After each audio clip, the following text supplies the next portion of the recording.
Right then, guys, good evening, morning, afternoon, whenever you're listening into this. Welcome to our Dublin Racing Festival special, as always in association with Race and Stay. And we're joined tonight by a few extra guests than normal this time around. We've got myself and Bourne as normal.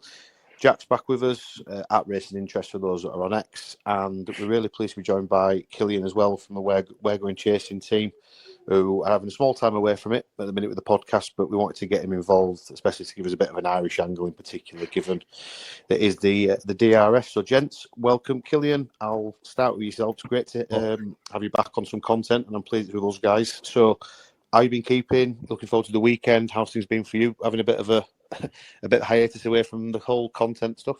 Yeah, thanks, Craig. It's great to be on now. I know we did a lot of stuff with you guys the last couple of years, so it's great to be still doing it.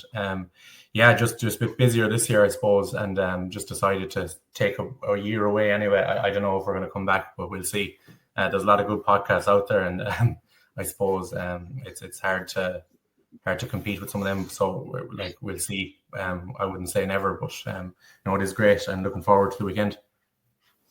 Well, hopefully you guys do come back. I think there's definitely a space for you. Well, there's a space for everybody. I think everyone's opinion is vital. So listen, I hope you guys do come back. Jack, Bo, similar really. How much are you guys looking forward to the weekend and the impact it's going to have in the lead up to the Cheltenham Festival as well? Yeah, I'm looking forward to it, Craig. It feels like a long time ago, but it hasn't really. I feel like the season just jumped by us all, and we're in February already. But I'm really looking forward to it. Unfortunately, not to be joining you with this time round, but I know you two lads are going. We're watching it from me telly in my living room this week. Yeah, I'm really looking forward to getting over there, seeing some fantastic racing that's on display. Obviously, we've got a lot of pointers towards the Cheltenham Festival. Just looking forward to a good weekend and lots of proper Guinness. Are you insinuating that the Guinness in England's not nice, Bo? It's okay, it does the job. You can't get any of it at the minute. I'm trying to sell the stuff and I can't get on of it. Is that still going on? Oh God, yeah. Anyway, that's for another show. That's for another. My local ran out the other day. couldn't get a pint of Guinness. Honestly, it's absolutely mental. Absolutely mental. This is going on throughout the UK. It's absolutely crazy. But anyway, back to the racing. So what we're doing is we're going to look over the over 8 of the Grade 1s over day 1 and day 2, and then any sort of notes we've gotten in of the horses on the cards from the handicaps and the bumpers. Then by all means we can throw them in at the end. So we'll start off with day 1. First race in the Nathaniel Lacey over 2 miles 6 furlong. All these prices that I'm going to give are best prices as of this moment in time, as per Odds Checker. So we've got Final Demand 7-4 favourite, Super Sundays at 5-1, Sounds Victorious 7-1, Jasmine DeVoe at 8, and then it's 12-1. Bar those. Cillian, we'll start with yourself on this one. Obviously, Willie Mullins has got a very strong hand in this. What's your sort of take on the favourite? Obviously, coming away from winning a point-to-point and then winning a maiden hurdle and now getting chucked at the deep end, is he a worthy favourite, do you think? Yeah, I'd say he is. I don't know what I like to back him at 6-4 sort of prices, but I do think he's probably the most likely winner. He was brilliant at Limerick at Christmas, and the form has been franked in that as well. Timmy Tuesday came out and won over in Ayr, I think, and the third horse has won as well. I do think he's probably a bit short, but I suppose we're used to the DRF being the Willie Mullins benefit now, and you wouldn't be surprised to see a good few of these short price horses go in on Saturday and across the weekend. I'd say Sounds Victorious. I had a few quid him at the Bartlett earlier on the season, and I probably look. He's a slow horse, but he was still 4th in a champion bumper, so I suppose he has a bit of class as well. I actually wouldn't mind having a few quid on the mayor in the race, World of Fortunes. She was well beat at Christmas, but she'd been running well up to that. She's rated 132 with £7, puts her sort of around 140. It's only £3 lower than Super Sundays rated. So she was held up, and I think if she's let stride on from the front, she might be. You wouldn't know. She might outrun her odds, but I do think Final Demand will take a serious beating. All right. Jack, move on to you, mate. Anything to add to that? No, I think Final Demand the one to win. I think 7-4 is a bit short. I think 12 of the last winners have actually had 2 runs or more over hurdles. The Final Demand's coming in on a second start. So if anyone who's into stats or trends, it wouldn't be best suited for him. But listen, he blew everyone away, didn't he? On hurdles debut, won very impressively, won as easy as he liked. I don't see, for what I've seen so far over hurdles, I don't think there's anything that can come and challenge him. Super Sunday's a horse I really like, but I think of a mark at 142. I think he'll try and grab a handicap somewhere down the line with him.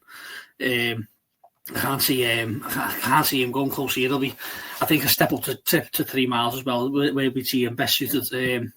Sound Victorious, again, another one. He just applauded. I think the further up in the trip he gets, the better he'll become. The horse that he beat the last day, Come Walk With Me, very eye-catching. Come there, absolutely cruising. Sound Victorious just outstayed him. But I think that Come Walk With Me, I think that form worked out well, because I think Come Walk With Me is a decent enough horse. But listen, I've tried to look elsewhere down the market, Craig, I really have, but I just think, although he doesn't fit the trends and all that, I think it is the Final Demand's just going to take the beating here. I think he's the quickest horse in the race.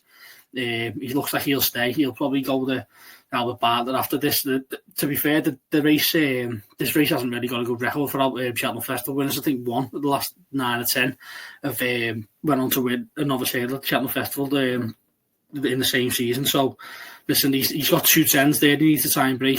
But for me, he's the likely winner, but a 7-4, I can't be part of my money with him. Yeah, it is a short price. If I remember rightly, Bo, last year when we were there, Predators Gold got turned over at a short price as well, didn't it? In Dancing City, won it. I don't think Dancing I could get involved in the price it is. Yeah, I mean, it's not a price I could be getting involved in, I don't think. But like the others have said, I think he probably is the one to beat based on what we've seen so far. Yeah, I'm not really very interested in him, to be honest. I think he could obviously be a very good horse, but he's very short price based on one run. Obviously, the form from that run's working out pretty well. But no, he doesn't interest me at all, really, to be honest. I retweeted something from Matt Tomes, who put an article out on the Racing UK website. And I definitely recommend anyone going and reading it before this weekend. To summarise, he basically delves into the stats of Willie Mullins' DRF runners and the first strings and how they've been overturned over the years.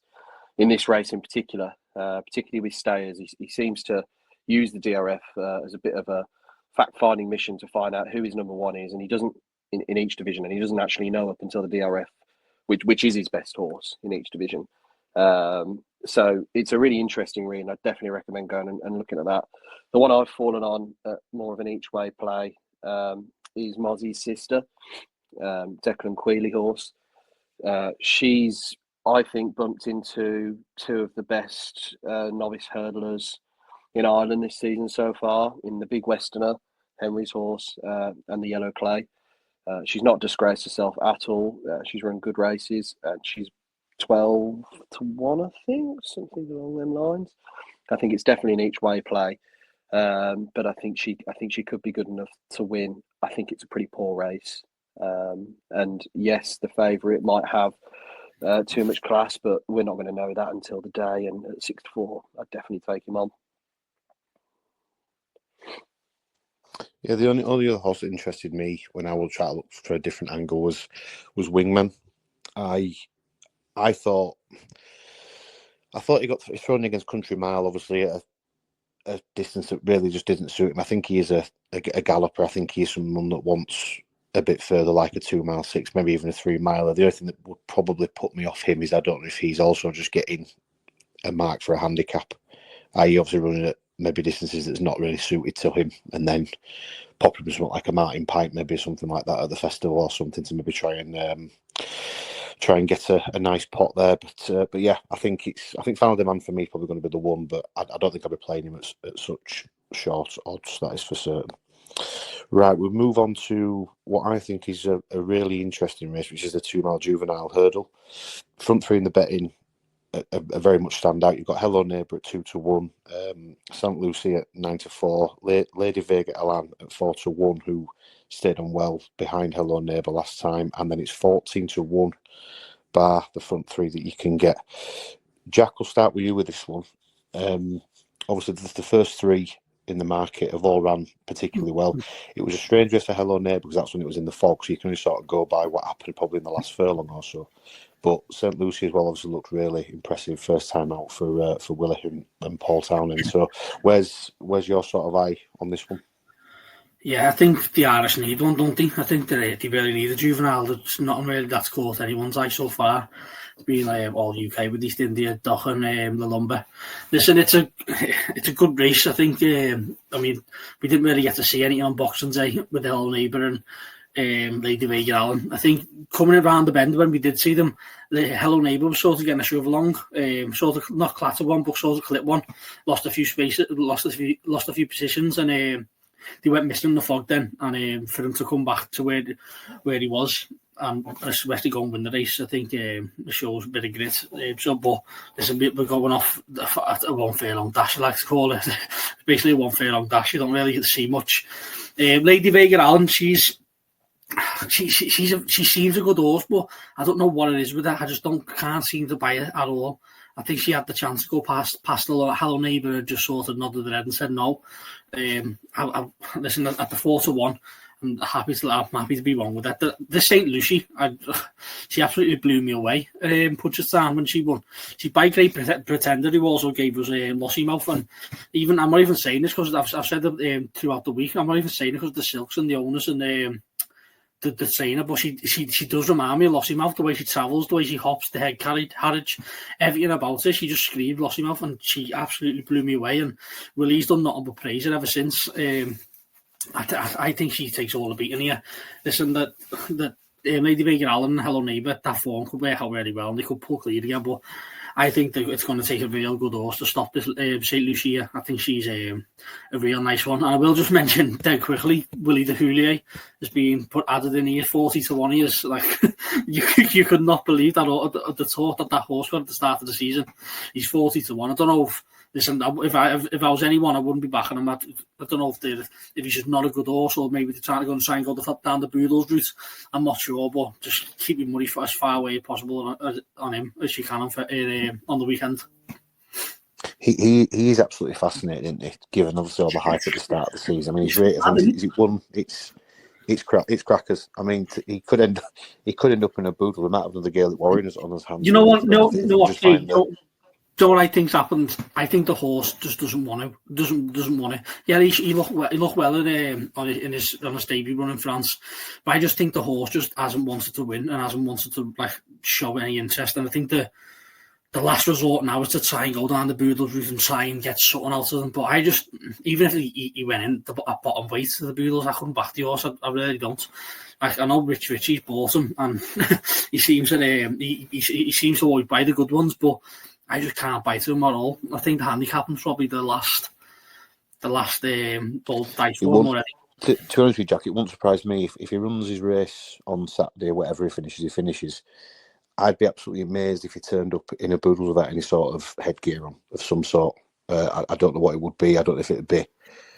I don't know if it blinkers. I don't know if you'd put a cheap. I don't know what to do. He needs them all on. Yeah, probably everything. They look like a transformer, won't everything that's around his face. Give him 4 new legs as well. Bo, jump on you then for juveniles. Where's your money going to be going? Yeah, I mean, I don't really have too much to add to Jack. Sometimes you just got to go with the eye test. I was really impressed with St. Lucie the first day, considering that the market was saying she wasn't going to win. She drifted. I think she opened at 1-2 or something, drifted out, touched evens at some point, I think. Anyway, so Willie basically came out and said he wasn't expecting to see her run like that, and she absolutely bolted up. I think the 2 horses in behind that day have gone on to run credible races afterwards. So, yeah, I mean, there was a lot of talk for this Hello Neighbour in Ireland before his debut, and I think he's probably a nice horse, but this St. Lucie, I'm just going with the eye test, to be honest. I was mega impressed with her. Cillian, just on Hello Neighbour, Gavin Cromwell obviously from an English perspective, when we're looking at some of the races that's running over in Ireland, he has got a good reputation. But obviously, sometimes when you're actually in Ireland, you probably get a little bit more of a feel about what some of his horses are. What's been the sort of feeling around Hello Neighbour after his debut? Obviously, it was limited visibility and things like that. But is he one that is a little bit of a talking horse in amongst things? Yeah. I think he's box office, to be honest. His jumping definitely needs to improve. As Jack said, I think he missed, I think it was the third or fourth last. He lost a good few lengths on that. Christmas, obviously, then we lost him in the fog. He's rated 97 on the flat. When he goes back onto the flat next summer, and he definitely will, he could end up being a group horse. I think he's very classic. And I'd imagine that St. Lucie will be favourite on the day as well. That the odds will flip-flop as they are now. And I'd be happy enough to be in the Hello Neighbour camp. I do think that they'll both come on for the run, Hello Neighbour and Lady Vega Allen, and I think it is between those three. I'd happily enough stay with Hello Neighbour, to be honest.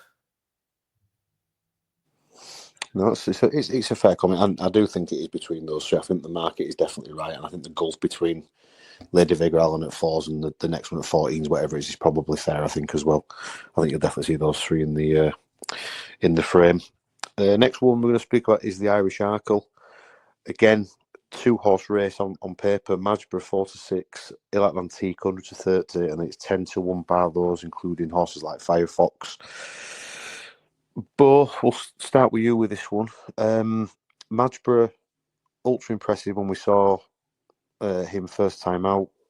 The form behind hasn't really massively been franked, but you'd imagine that Majborough will still come on for the run first time out. Is this just a watch job? Is it worth even trying to take him on? I think he's too short. His debut was good, but the 2 horses in behind, I'm not entirely sure are that great that day that he beat that day. So he is relatively short at 1-2, 4-6, whatever he is, for me. But then you've only got the 6 running, so you haven't really got much of an angle into the race. The one that I'm quite excited to see again is G-Not Lapan. Won his beginner's chase, went off at a price of 150-1 over Christmas. So he's won over the course and distance. He's one that I'm quietly looking for the English Arkle at a huge price to maybe place in what might be a race that massively cuts up. So I'm hoping to see him run pretty well. And obviously it's well documented. He's an absolutely huge horse. The last day when he ran, he took the fences like they were hurdles. He just stepped over them. I thought his jumping was magnificent. And I think he could have won by further. So I'm excited to see him back out with a view to Cheltenham. But yeah, I mean, the rest of them, I don't really have much of an opinion on, to be honest. It'll be some story, like if he can come and win or run well here, and that is for certain. Cillian, over to yourself. Il Atlantique's a strange horse. I mean, I had him down this year as possibly a staying chaser, but he's run well, especially last time out, over 2 miles from the front. Do you think he has got a chance to upset the apple cart with Majborough, or is it Majborough's just going to have too much class? No, he definitely has a chance. It's a good chance the last year's crop of juveniles were the best we've ever seen, nearly. Majborough looks an absolute machine, really, and Sergino is obviously top class as well. I don't know, Il Atlantique, he was really good the last day, and I'd imagine Majborough is going to take a lead off him on Saturday, and I wouldn't be surprised if Il Atlantique did beat him, but again, it probably wouldn't be a betting race for me now, to be honest. I do think Il Atlantique's matured a lot physically. Seems to want it a bit more as well this year than he did the last couple of years. But I do agree with Bo on Jeannot Lapan. I know Sam Curling had him when he was running point to points, and apparently he was just the biggest, weakest horse of all time. He just needed to fill out into his frame, and I think he was third in 2 points and pulled up another one, and obviously sold out of the air then for very small money and did what he did at Christmas. Be great to see him outrun his odds for a small trainer. I do think that for win purposes it is between Il Atlantique and Majborough. If you were to force my hand, I'd put a few quid in Atlantique, but I wouldn't say it'd be one I want to really get stuck into. Yeah, Jack, obviously, Madgeborough, as me and Bo sort of mentioned about his debut run, I think it was Asian Master and Tully Hill wanted him behind, who I think was it Mr. Jiff that beat them both last time out. So obviously not really been franked as such. But do you think Madgeborough will win here and think he can be a player in the Arkle come March? Yeah, I'll just touch on what Cillian said. I do actually think these are the best juveniles for a very, very long time.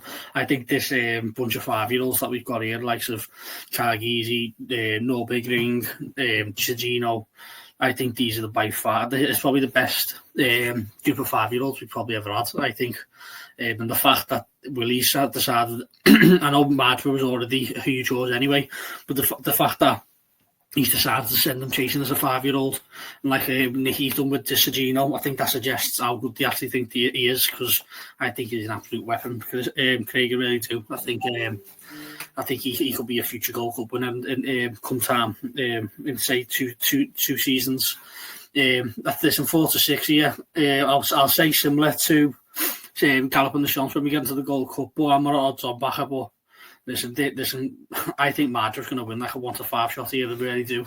I think he's going to blow these away, and I think all the Sagino backers will be a bit, oh shit, maybe we could find one that could challenge us, because at the minute the Arkle looks like I see Bo shaking his head there. At the minute the Arkle looks a 1-horse race, but I think Madgeborough can be just as good as Sagino. I really do. I think. I love the horse. I think he's everything a staying chaser come time. I think 2 miles right now is his perfect trip, and as he goes and as he builds up, I think come time we can see him in a Gold Cup. I'm interested to see Touch Me Not. He's having his 4th start now, and he's off a mark of 147. If he's can finish 4th or 5th and maybe go down a few pounds, he'd probably carry about 11 stone 8 in the Grand Annual. Whether they go that route or not, I'm not sure.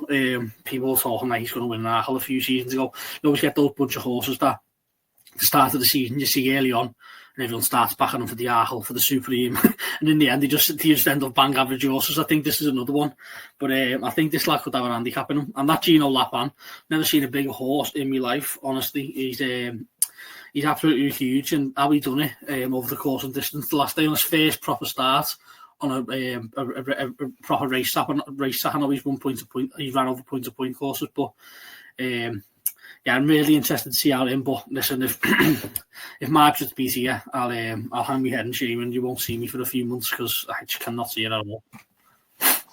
And this is why we love horse racing, for opinions like that. I mean, my opinion on it is very similar. I couldn't have a bet in the race, because I think it's a bit tighter than what it suggests. I think Il Atlantique's jumping last time out stands him in good stead for this race. Obviously, Madgeborough didn't do anything wrong first time out either, but I think if I had to have a bet in the race, I'd be more than happy to take on Madgeborough with Il Atlantique, just on the basis of his jumping alone and going out from the front. I think Il Atlantique has matured a lot for fences. I think he's a different horse completely than what it was over hurdles.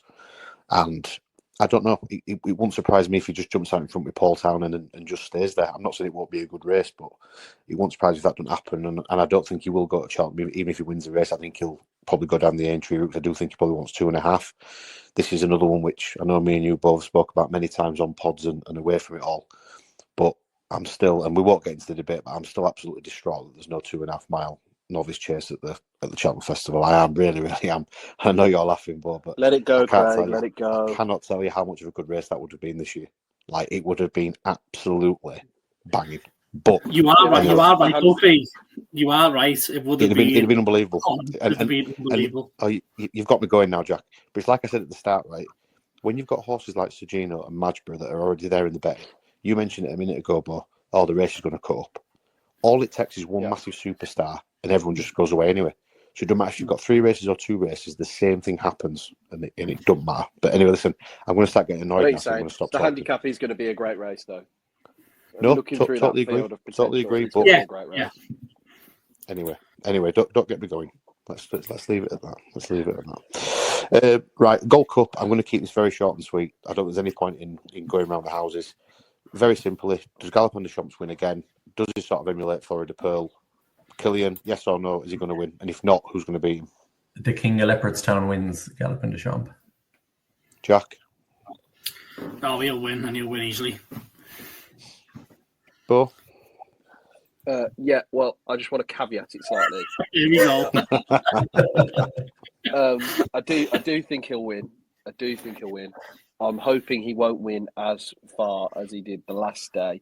I'm hoping Factor Far can settle, because I think Galopin might be regressing, and I think Factor Far will beat him at Cheltenham. That's my take on it. Sorry, can I just say my take there quick? You've started to run off now, Bo. No, you can't. No, I think Galopin will win 4 Gold Cups. I reckon he'll win a 4th. Yeah, I reckon he'll win a 4th. You're mad. I agree with Jack. Well, I don't, not about the 4 Gold Cups, but there isn't a hope in hell Factor File beats Galopin Des Champs and Cheltenham, I think. No chance. All around Leopardstown for that fact. But anyway, all around Leopardstown. Let's move on right quick, lads. Before we go to day 2, has anyone got any handicap picks or anything for the bumper that they want to throw in there right quick before we move on? Sorry, you go on, Jack. No, go on, Cillian. I'm just getting man up now. Where'd you fire away? Way Cool in the 3 mile handicap. She was second in the race last year. Obviously, Ted Walsh is a very good target trainer as well. She's had a couple of quieter runs this year, but I think back 3 miles in Leopardstown is going to suit her. And Josh Williamson is riding her. He has a 32% strike rate over hurdles. He's only had 20 rides. He had 7 winners. He's obviously Norman Williamson's son. He's still only in secondary school, and he's an absolutely smashing rider. And he's savage value for £7 as well. A lot better value than any £7 claimer, I'd say, in Ireland or the UK at the moment. And I think she's got a right chance. She's about 14 to 1, I think. What was she? What were we rating last year? Do you know, Cillian? She's running off.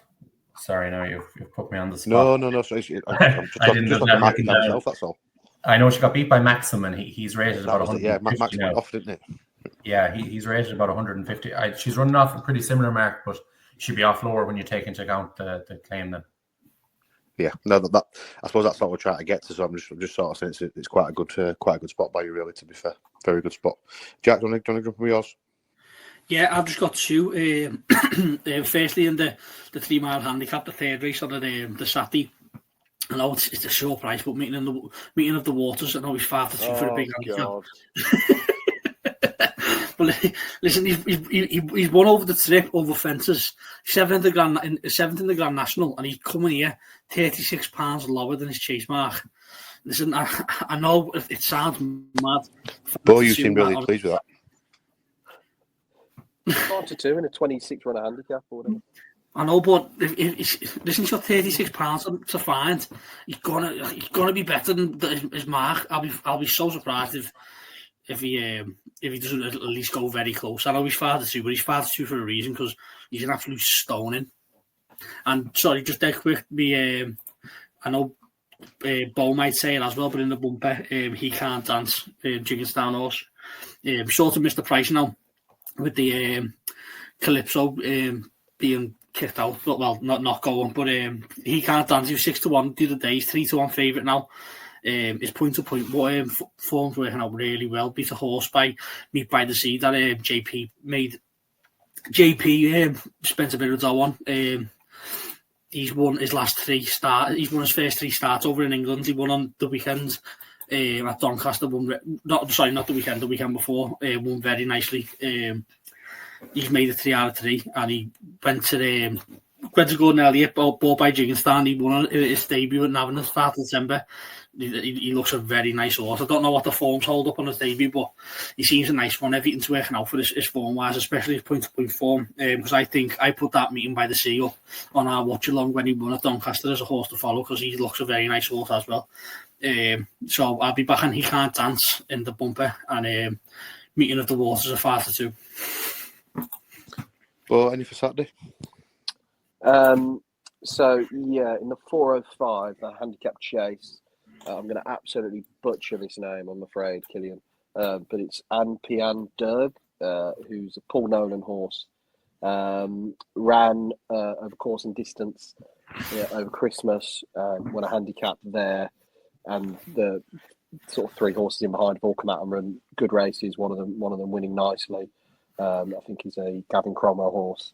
I think that will go well. I'd imagine that they know there's room in the mark and they wanted to pinpoint something at the DRF, come back to sort of course where they had their win last time. And in the bumper, I do think it's interesting that He Can't Dance has been gelded after his last run, but I like Cole Cannon of Noel Mead, not just because I love Cole Cannon in terms of eating it, but I think the form with Heads Up, I think is decent form. At the time, Heads Up maybe wasn't exactly much of a fancied horse, but he's turned out to be a decent bumper horse for John McConnell. And obviously form is 6.5 now. He was beaten some distance, but I think 6.5 is a very, very good horse of Gavin Cromwell's. And I just think this is a smooth traveller. I don't think the race is great. I'm not sure. I don't really like Willie's horse in this. And He Can't Dance, I think, is a little bit of a boat. So I think Cole Cannon might just travel all over them. And Derek O'Connor doing the steering. Yeah, love it, 14-1. Bo, do you want to just try and pronounce the Paul Nolan horse again? No, I don't think I do, actually. On Pion Darragh. Yeah, I was close enough. It means the red pin in Irish. Does it? Yeah. See, this is why we have you on, Cillian. Do you know, just educational purposes like this. Bolt translator. Yeah, that's what it is. A Brummie translator. In the Brummie accent, doesn't sound good. I was fucking horrendous at Irish, but if it was anything harder than that, I wouldn't have been able to translate it for you. But it's something easy.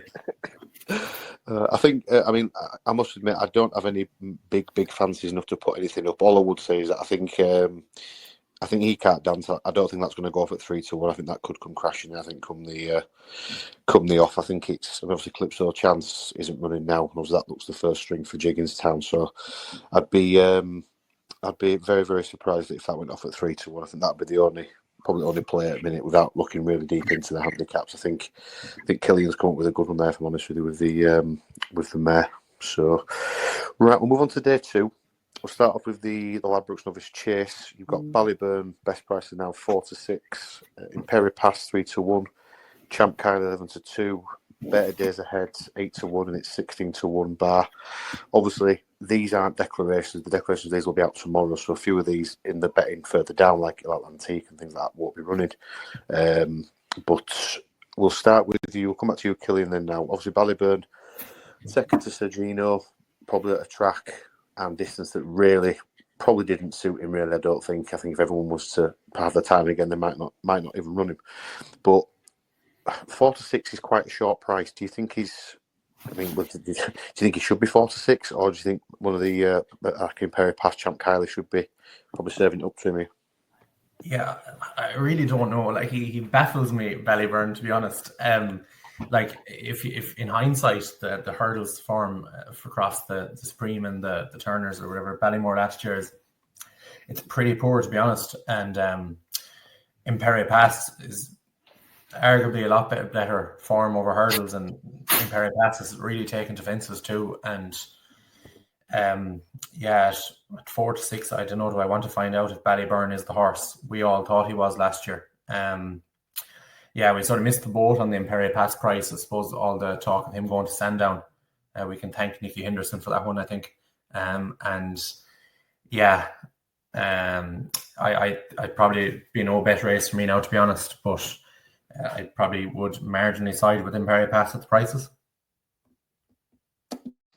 Yeah, I think if you'd got Ballyburn at 13 to 8, whatever it was, maybe a couple of weeks ago, you might be happy with the ticket that you've got, Jack. But I don't think I'd be steaming into him at 4-6. No, especially over this trip, Craig. Anyone who knows me, I'm probably Ballyburn's biggest fan. I've loved him since his bumpers. I thought he was a talent, but jumping fences, I just think he can't. He needs 3 miles over the fence. The way he can't get away with jumping, especially against these lot. Listen, he's probably the best horse in the race, but I think he needs to step up and say he can't be trusted at the price. He needs to seriously brush up his jumping. I think the further he goes, he'll get better. But look at the race. Listen, Champ Carey is really impressive. When his first run in over a year or so, I think his last run was at Punchestown in 2023, so well over a year ago. He was really impressive, but he's 9 going 10. Can you trust him? Perry Pass is the good. Is the interesting one. He's missing the Silly Isles. Listen, Willie must think like all these golden horses. He must think one of them's got a chance of beating Ballyburn, because that Silly Isles would have been a walk around, and he decided to come here. Maybe he's thinking one of Gordo's might be better than Ballyburn, especially over this trip. And I think if it was to be any of them, I think it'd be Croke Park. Listen, he won Better Days Ahead on Boxing Day or Leopardstown over. I think it was an extra furlong. He ran over, but he won it very nicely. And listen, Better Days Ahead's a really good horse, but I think he's a 3 miler all day. I think this sort of tip would be too short for him. I'd probably take a chance on Croke Park, just a little each way, 16-1. Listen, it's not a big like fancy of mine, but I just think there's ways to go about this race, and back on the top of the market isn't one. I think in Perry Pass, listen, he's improving to run. He probably won't go Cheltenham. He'll probably go to Manifesto or Aintree after this, but I couldn't pad my money with him, especially at the prices. He'll probably get extra places on the day. Croke Park sitting around 16-1. Listen, there's ways each way shouts out there. As I say, Better Days Ahead's a good horse, but I just think he needs to step up and sit now. I think 3 miles away, you see the best of him. Obviously won the Martin Pipe, but yeah, listen, I want to see Ballyburn get round and show he's improved. I think we'll see a better Ballyburn over 3 miles. Hopefully he's just busy and then we'll get a bigger price on him for the RSA. But yeah, it'd be a small bet on Croke Park. I've over it all week. I've changed my mind about 10 times, but I've decided I've sat on Croke Park, just a small each way bet. I think Croke Park would have probably been one of those horses ideal for a National Hunt chase, I think, if it hadn't all changed. The way that the race operates now. But Bo Ballyburn, and I don't want to keep just going on about him all the time, but I mean, if he's got any sort of wants to win at Cheltenham, and he has to enhance his credentials and obviously win this race, don't he? I think there's no two ways around it. I don't think if he wins this, I don't think he goes. But just in terms of looking, like you say, with Champ Kylie's and in Perry Pass, it's because this festival at the minute is becoming one of these festivals for me where I'm looking at racing thinking I'm just going to watch and see what happens, because I can't really gamble on what's going to happen because there's so many variables that can come into play. Yeah, I think if you don't have a strong opinion one way or the other, I think, yeah, definitely just best to leave it and watch. The Perry Pass is obviously a brilliant horse in his own right, and Champ Keeley has form in the book, albeit from a while ago now. It's weird though, yeah. Like, so I've cut you off, but like it's weird because my fancy is, I actually do think that Ballyburn is probably, I think he is the best horse in the race, and I do think he's a top quality horse, but you just can't go in there at 4-6. I fancy him quite strongly, to be fair. I think he'll absolutely batter these. I think he's back to his optimum trip. I think they tried to make him into a 2 miler when maybe he wasn't. I'm not entirely sure. I think he'll get 3 miles, and I think his talent will get him by. But he was so impressive in the Ballymore last year. I mean, you just go back to that form. He beat Handstands, who's 11-4 for a Grade 1 this week. He beat him by 42 lengths. And he beat Il Atlantique, who you were saying you fancy in the Irish Arkle, by 16.5 lengths. When he's back to his optimum trip, I think he's going to be a different monster. I don't actually mind his jumping. I don't think his jumping's been that bad. The last day anyway, up until the last fence. I thought he was jumping pretty soundly. Obviously, didn't jump the last fence too great. He was only beaten 7.5 lengths by what you guys are telling me is essentially the best juvenile of all time. So, and he was giving him £5. So on that basis, I think 8-13, 4-6 is probably a good price. When in Perry Pass this season, looks like he's just beating handicappers. So I would say get stuck into it myself. I think they've probably rerouted in here. I don't know why. But I think Ballyburn's going to have Paul Townend on board, and he's just going to go and do the business. Sounds to me, but like you'd say that Ballyburn would almost be a perfect 2.5 novice. Maybe 2, 5.5 actually. Oh, right, okay. All right. Yeah.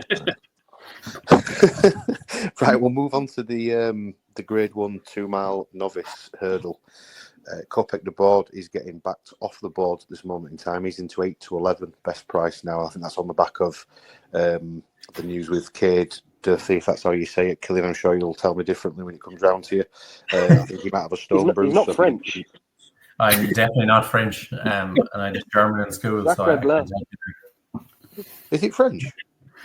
That's a French. It is, yeah. Sure, it's all the K's line together. Cade Dorothy. I can't believe out of all this, a Scousers told us that to say a word. Blue Devassi is 7 to 2. Also, go back to Cade Durfee anyway. Obviously, we found out there's news apparently that he might have a stone bruise or something, so it looks like he's out. So that's put Blue Devassi now in at 7 to 2, second favourite. Redemption Day 9 to 1, and it's 16 to 1. Bar those, and what looks like in behind is probably going to be horses that aren't going to be running either. So this 8 to 11 for Kopek the board could probably turn into a penalty kick here, Jack. It could even be as short as maybe even 1 to 2 on the day if a few of these in behind drop out. I don't think we're going to learn a hell of a lot in this race, in my opinion. Even if Kopek the board does win, I don't think it's going to tell you much in terms of the supreme picture, because I think there's a lot of these in behind that are probably running for marks, stuff like your Carafon. I think he thinks he can get a mark if it races this one for the handicaps at Cheltenham.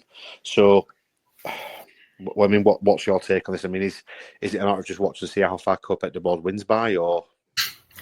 No, I think we'll learn something, Craig, because sorry, if Kopek the board comes out here and starts jumping the hurdles like I think he can.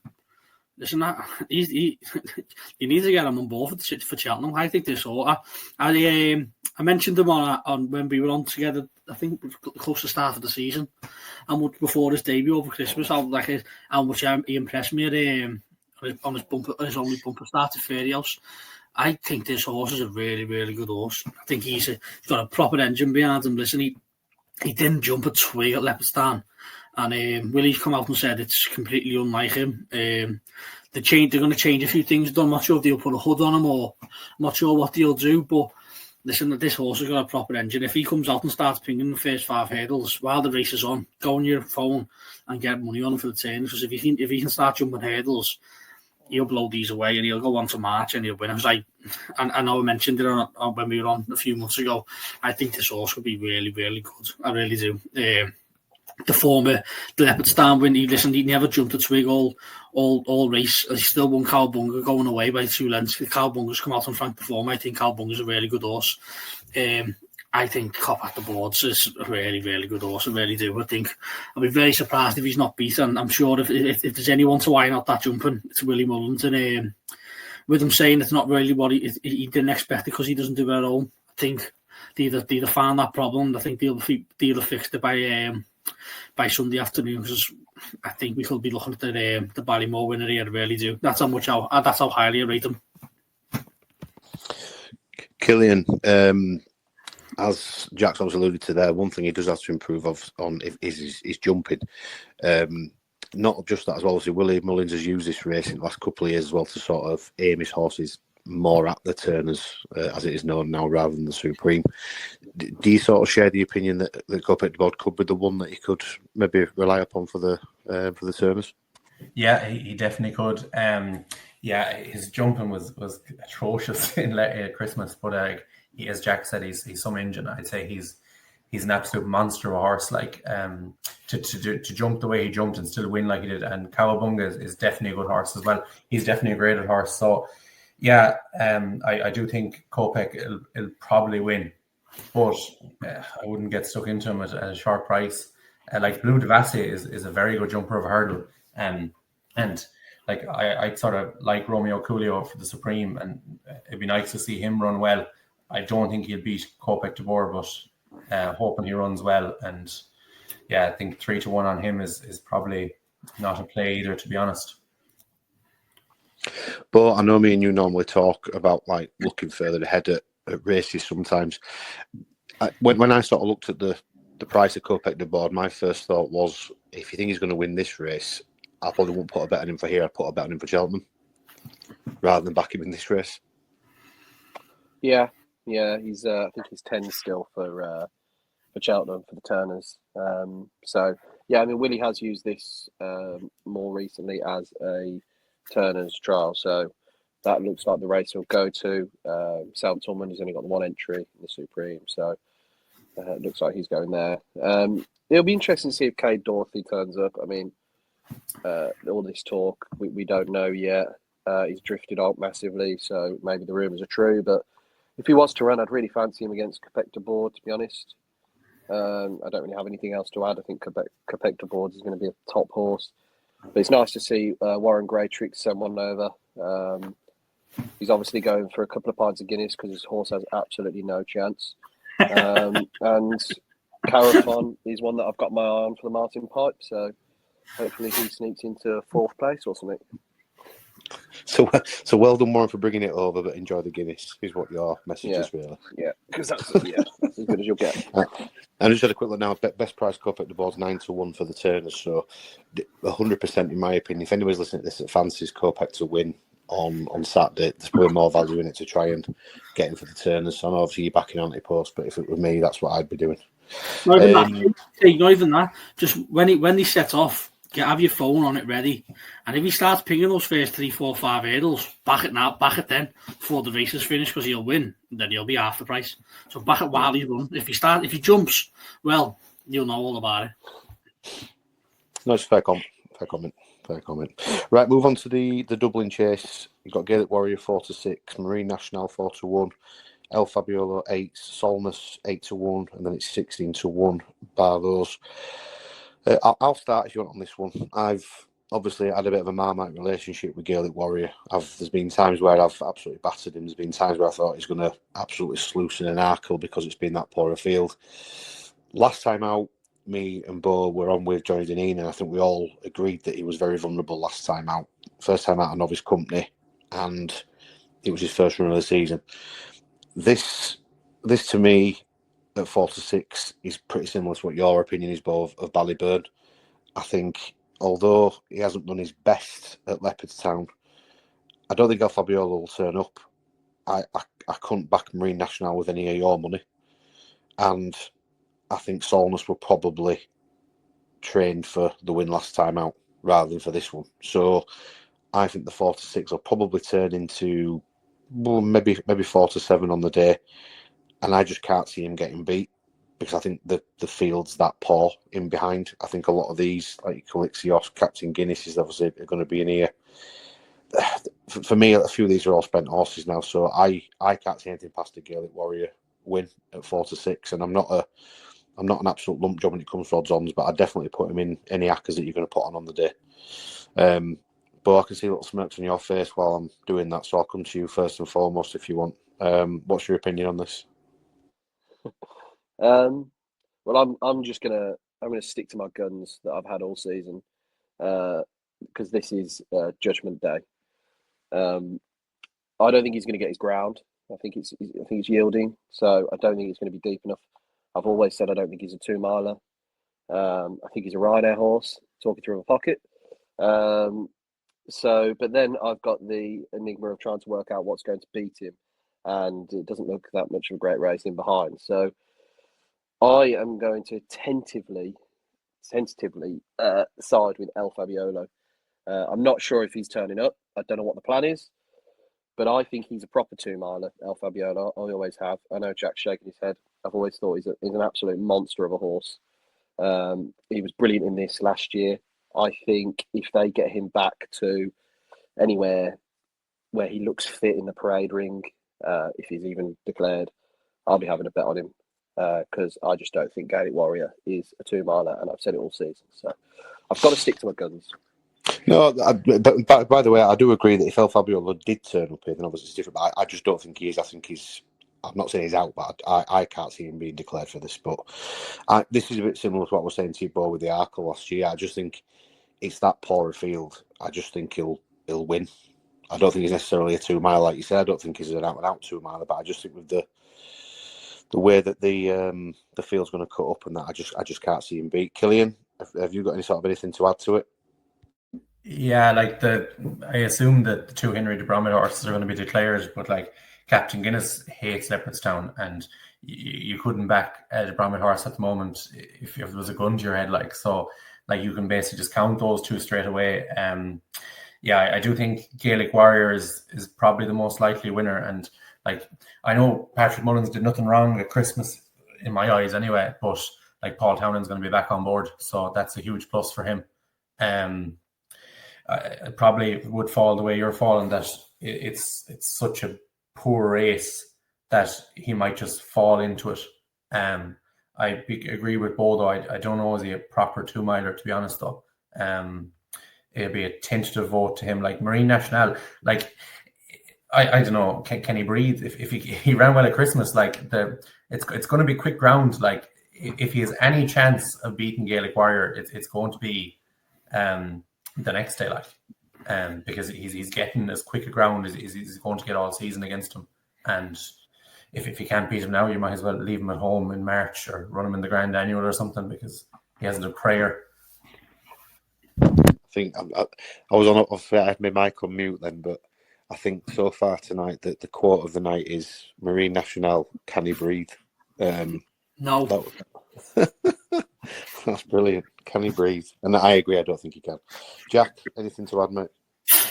No, not really. I was shaking my head at Bo because I don't think El Fabiola would go, but if he did, imagine having a ticket at 9-1 for him for this.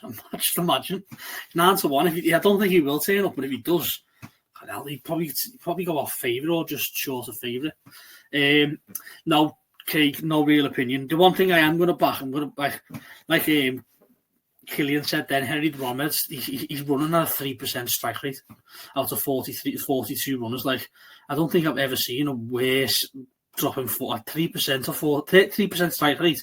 He's had 42 runners in the last 2 weeks. Like, that is that's mind blowing. So you would not be able to touch any of them. I actually would have fancied Calixtos each way there. He was second to John Bon, Sandan in December. I know he's beaten A-Lens, but to me, he was beaten by the champion chase winner personally. And then before that, he won Marine National by 7.5 lengths. So he's shown class. He let me down in the Arthur, won't lie, but I would have backed him. But listen, you can't touch him. I don't think Captain Guinness will stay the extra furlong anyway, personally, around Leopardstown. But so, listen, I know it sounds stupid. I probably will back it, but if you're asking me for a bet, I'll probably just back the straight forecast for Gaelic Warriors to win Marine National. Like if you want me to try and put a bet out, you probably get about what 6-1, something like that, 5-1, 6-1. I'll probably back the straight forecast because I think Solness has ran his race. Gentleman to me is going to try and go handicap and not top weight in March. Blue Lords, I don't know what happened to that horse. He was never.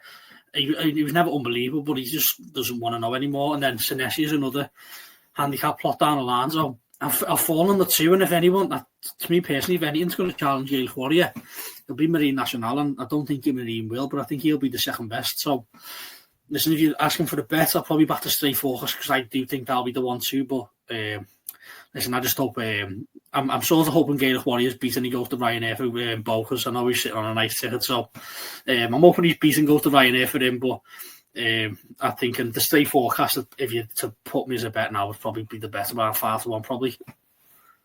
Yeah, fair comments, mate. Fair comments. And we'll finish off then with a bit of an intriguing one, really. The Irish Champion Hurdle. You've got Lossiemouth, who's on 8-13 best price. Stateman 7-4. Winter Fog 16s, 33-1 for the next 3 or 4. Now, obviously, no bright days ahead turning up to this, so it's obviously just left Lossiemouth and Stateman. I think, firstly, the big question is going to be, who does Paul Townend ride? That's also going to be the big one amongst most people's thoughts tomorrow when the declarations are, or when they get jocked up. Lossiemouth obviously got beat at Kempton. A lot of talk about her mood, how she ran. I think everyone's got their opinion, and everyone's probably got a different opinion. My opinion is, and always will be, that I don't think she is a natural 2-miler. But that being said, I think in this race there's not going to be much that's going to be going out in front like Burdett Road did in the Christmas hurdle. Jack, we'll start with you with this one. First of all, who do you think Paul Town is going to ride? And secondly, how can you see the race panning out? I'm assuming also it's going to be just the front two that we're going to be focusing on, but how do you see it panning out?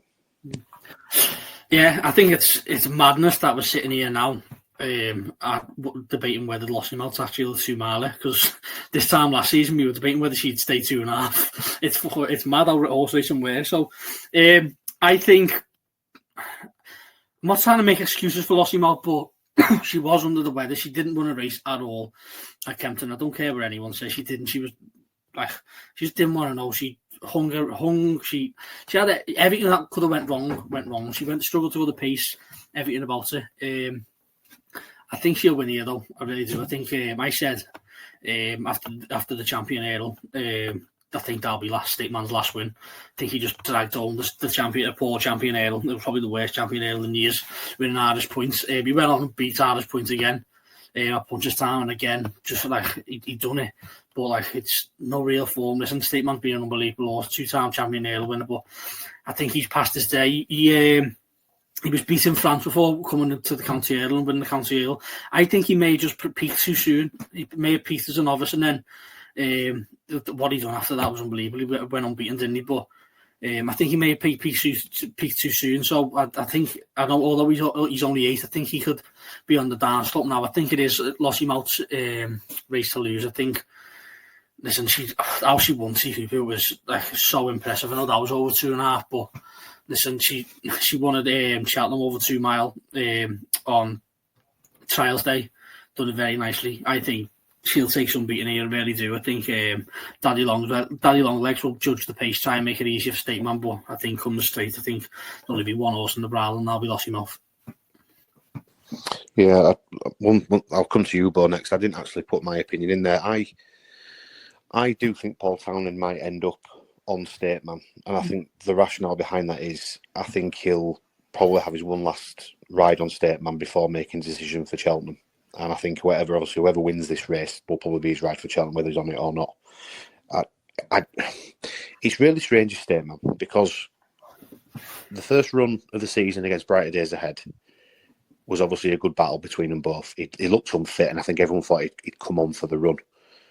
Then what happened, obviously, with the next race with Brighter Days Ahead absolutely just steamrolling everything and flying on, sort of put a bit of a dampener on that. But I find it hard to believe that either State Man has regressed that much or that Brighter Days Ahead has improved that much for that particular race. So I'm not saying, Bo, do you forgive State Man that last run, but do you put it down to maybe just a slight anomaly and that this race might be a little bit closer than what we think?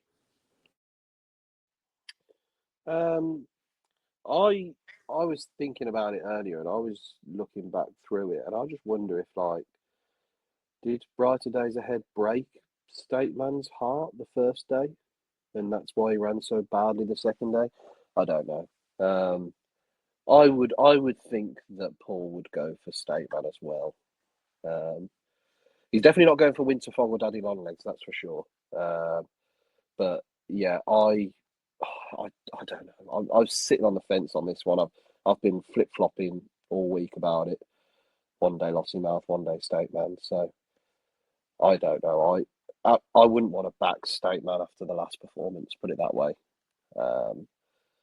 Just don't know if his head's in the right place and if he's going to want to actually be there. So yeah, I can't really offer much more than that, I'm afraid. I think Lossiemouth's a super mare. So yeah. I mean, one thing you can say, Cillian, is that obviously State Man loves Leopardstown. I mean, he always runs a good race here, regardless who he's against and however he's come across against anybody. He's always run well here.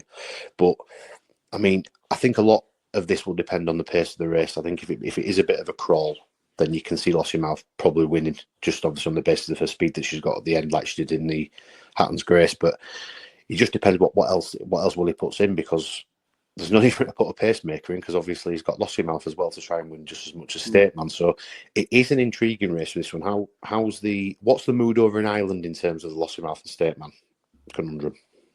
Yeah, I think the consensus, anyone I've talked to, is that Paul is going to ride State Man. I back State Man on that basis.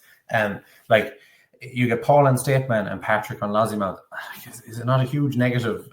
I know you'd pick Stateman until she beats him, but like Paul on Stateman versus Patrick on Lossiemouth, I'd much rather be on Stateman, to be honest. Yeah, I sort of half agree with Bo. Like, Stateman was the most consistent horse nearly in training. He just always ran his race.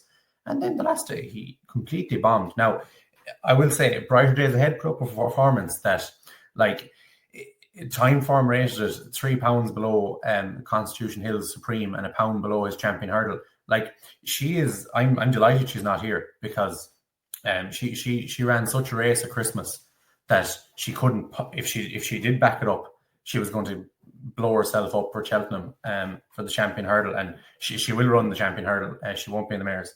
And I think maybe one last hurrah in Stateman, but like, I wouldn't, like, I think if they crawl around, like, Stateman's plenty of speed too. Like, it's when his stamina was really stretched out the last day against Brighter Days Ahead that he sort of wilted, and he is a fast horse. And yeah, I go with Stateman, to be honest. I thought Lossiemouth, she ran no race at Christmas over in Kempton.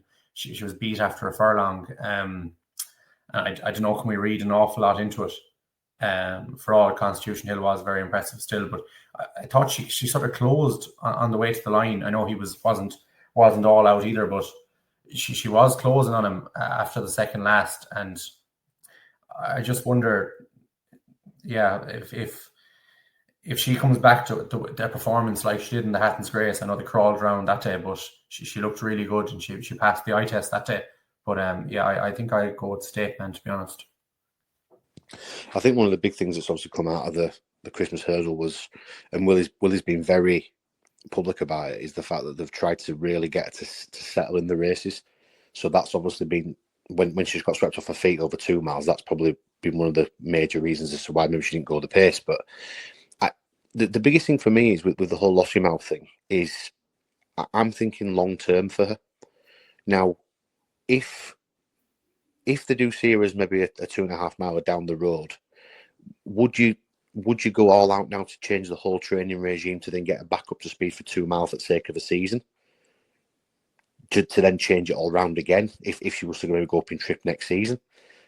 I don't know the answer. I mean, obviously, Willie Mullins, master, he knows exactly what he's doing, obviously, but I don't know. I am a little bit similar to you, Bo, in terms of on the fence of what I think is going to win. I think if Paul Tarrant does end up going on Stateman, I think they'll end up becoming quite short prices between a little bit. It'll end up like Constitutional and Lossiemouth was like 11 to 8 and maybe, I don't know, 10 to 11, something daft like that. But just, I mean, I don't want to dwell on it too much, but just touching on the Champion Hurdle, Cillian, and then obviously with Brighter Days Ahead, because I think it's right we do speak about it just very briefly. Obviously, are you convinced that she's going to go for Champion Hurdle? I am, yeah. I believe that was the plan all season. Like, to be honest, I don't know what the O'Learys have been saying in public, but I don't believe that's true generally.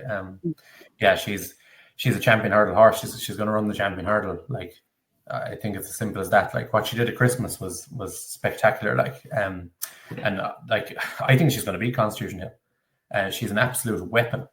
I was looking at her last year, and like, I sat there on the Thursday and watched her get beat by Golden Ace, and I actually wanted to jump off her roof. It was actually depressing. Like she bolted in an entry. I know she beat bad horses, but like, she absolutely bolted up there. She obviously needed to run it down Royal, but every day she runs, she's just improving and improving. Like, Honeysuckle as well, when she started off, she was a very poor jumper of a hurdle, very similar to Brighter Days Ahead. She sort of knocked them out of her way, and for a finish, she was a pretty slick jumper. And Brighter Days Ahead is improving at her hurdles every day she goes out, and I think she's going to put Constitution Hill under serious pressure, and maybe he'll pass the test, but it's going to be as the biggest battle he ever faced, I'd say.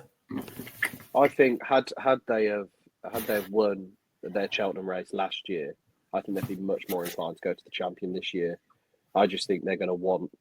They know she's a super mare and she's like the apple to their eye, and I think they're going to want to get a festival win with her, because if she went to 2 festivals and she didn't get a win either year, that would be devastating for them, I think.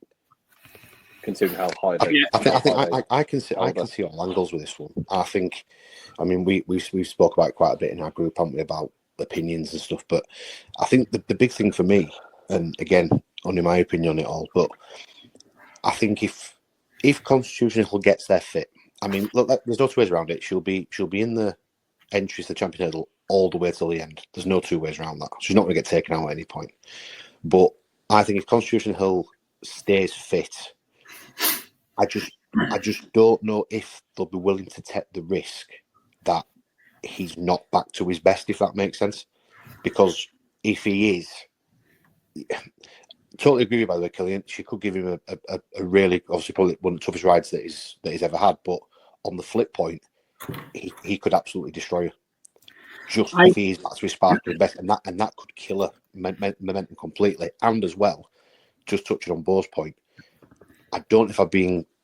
The big thing for me is when you get a horse like that is so good, and they don't win at Cheltenham on the first time. It does put a doubt in my mind backing him again sometimes, especially over the same trip. I'm similar to Bo. I think I think they'll go the Mares Hurdle route. I really do. I think they'll go the Mares, win the Mares Hurdle route, and then go to champion hurdle next year. If she goes to the Mares Hurdle, she does win. I just don't know why. I've said it for the last few months now. I don't know why, but I reckon both of the Mares will go to the Mares Hurdle. I think they both will.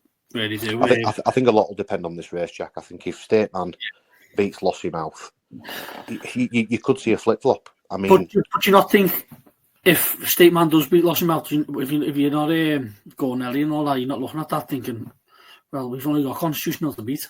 You know what I mean? Like there's different ways to outcome it all at all. Like, no matter what happens, you can benefit and not benefit other horses. I don't know. I've just got a feeling both mares are going to turn up and we're going to have a terrible champion earl again. Yeah. Well, I mean, listen, it's happened it past, hasn't it? Like Benedizure, Apples Jade.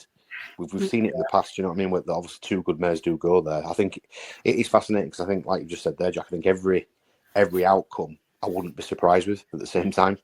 Yeah, I really wouldn't. I wouldn't surprise me if it was a really crap champion hurdle, but on the flip point, it wouldn't surprise me if it was a superb champion hurdle and then we only had one defect at mares.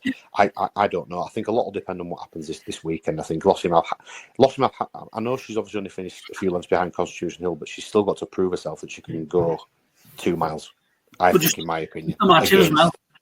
Just what dead quick. Just imagine as well if Lossiemouth just wins Stateman and they all turn up to the champion hurdle. Imagine how good that champion hurdle will be. It'll be the most exciting champion hurdle we've had in years. Like they've been, let's be honest, they haven't been good. They've been odds on horses just jogging around and winning. Listen, I hope to God they all turn up, but I don't know why. I just don't think they will. No, I don't think so. Sorry, Craig. But just one more thing. Like people see Michael O'Leary and say like, oh, he's a bit of a miser or whatever. Like, but he's a very competitive man. And he's never won the champion hurdle, and this is his best chance. She Brighter Days Ahead could do it over any trip. Lossiemouth could do it over any trip. Lossiemouth went up 3 miles and settled. She go close and stay as hurdle. Like she could even beat Tuper. These top class mares, these two can do it over any trip they want. And Brighter Days Ahead is she could be I know I was saying all last year that she's a Gold Cup horse. She's an absolute monster. And if she does run the champion hurdle, she's going to have a pacemaker and King Kingsfield or something to run. Yeah. And Constitution Hill, his probably worst run was when his stamina was stretched out at Aintree. I know he was still on the bridle, but I was fucking holding on to fuck all. That's why they didn't go over fences with Constitution Hill, because they saw Aintree and said, maybe this lad doesn't have the stamina reserves to be a Gold Cup horse. And I think if you really stretch him out, maybe that's where you'll make a mistake. It was Sanahir, wasn't it? Sanahir was closing him on the lap. Sanahir and fucking Sharjah. Yeah, he won convincingly, but Sharjah and Sanahir were the ones chasing him home. I think he's definitely 2 mile. I think them fucking aside. So it's hopefully they all turn up in the champion hurdle, but I suppose it will depend on Stateman Lossiemouth this weekend. Very good. Right, last little bits and gentlemen before we part ways. Anything else for day 2? Because I must admit I've not got nothing. I'm waiting for the declaration. So if you haven't either, don't worry about it. Yeah, same here. If I can get a bigger price on future prospect for the Merce bumper, I'll back it, but not on as of yet. I'm waiting for the declarations and all that jazz. Yeah, declarations for me before I. Cillian, you same as well. No, I relieved the duties in the listed handicap over 2 miles. He was third behind Salvador Mundi the last day. They sort of crawled around punches down that day in the Moscow Flyer, and it probably suited a speed horse like Salvador Mundi a bit more than relieved the duties. He's sort of a galloping 2 miler. I think stronger pace in this race will help him. And like mark of 134, potentially a bit better than that. And like looking at what's injured, I wouldn't be too convinced. There's a lot of stuff hiding in it. Like James's Gate is one that's going to be lined up for the Carlow Cup in classic Sean Mulryan fashion. So I'd be sweet enough on relieved duties, to be honest. He's about 10-1, and I'd say he's the right chance. Nice one, Cillian. Thank you. Right, gentlemen, thanks very much for joining us. Obviously looking forward to a good DRF this weekend. Me and Bo are looking after Willie Mullins' yard, or having a look around Willie's on next Tuesday, so we'll come with some content for that. And me and Bo will also be coming back to you with we're not some looking after it. Pro series as well. What's that? Imagine us trying to instruct them on the gallops. I know, I didn't mean to say that, but it came out like basically Willie's giving us fit day. Like, we've got Willie's free tell rides. him what to do fit day. You've got the keys. Go on. Yeah, Willie's off to Boozer, and Make-A-Wish me and Bo are Foundation. going to look after all the horses fit day. Right, guys, Fish thanks was very by much. himself, Catch wasn't up he? with you all soon. Cheers, Yeah. thanks a lot. Cheers. Catch up.